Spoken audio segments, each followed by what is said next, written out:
মাত্র 5 মিনিটে ভালো কিছু খেতে চাইলে এই রেসিপিটা ট্রাই করে দেখতে পারেন। নমস্কার বন্ধুরা, আমি রেখা ঝটপট রান্নায় আপনাদের সবাইকে স্বাগত জানিয়ে চলে এলাম খুব সহজ একটি রেসিপি নিয়ে। খেতে দারুণ লাগে আর বানানোটা একেবারেই সহজ। তো চলুন রেসিপিটা শুরু করি। প্রথমেই আমি গ্যাসের ওভেনটা অন করে একটা প্রেসার কুকার বসিয়ে দিয়েছি আর দুটো মিডিয়াম সাইজের আলু এইভাবে দুভাগ করে দিয়ে দিলাম। আলুটা প্রথমে সেদ্ধ করে নেব। ঢাকনাটা লাগিয়ে দুটো সিটি লাগিয়ে নেব। আলুটা আমাদের সেদ্ধ হতে থাক, ততক্ষণে পেঁয়াজটা কেটে নিই।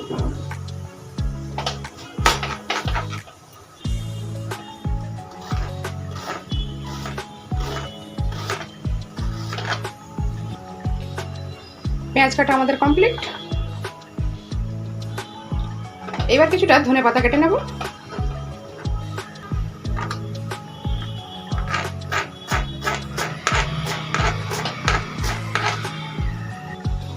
ধনেপাতা রেডি। এবার দেখুন একটা মিক্সিং বোল নিয়েছি, এর মধ্যে দিয়ে দেব 200 গ্রাম টক দই,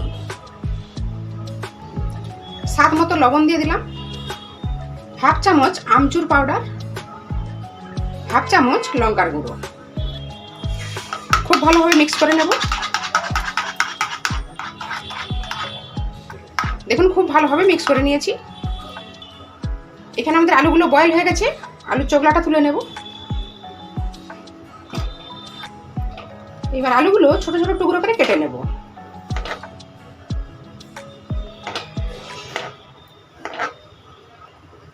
ব্যাস, আলু আমাদের রেডি।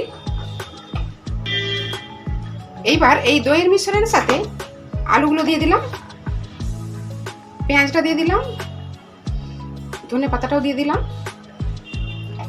খুব ভালোভাবে মিক্স করে নেব। তেমন কোনো ঝামেলা নেই, বাড়িতে খুব ইজিলি এটা বানিয়ে নিতে পারেন। অবশ্যই একবার ট্রাই করবেন। দেখুন খুব ভালোভাবে মিক্স করে নিয়েছি। এটা এবার এক সাইডে রেখে দেব। এইবার দেখুন গ্যাসের ওভেনটা অন করে একটা ফ্রাই প্যান বসিয়ে দিয়েছি। এর মধ্যে দিয়ে দিলাম কিছুটা পরিমাণে রিফাইন তেল।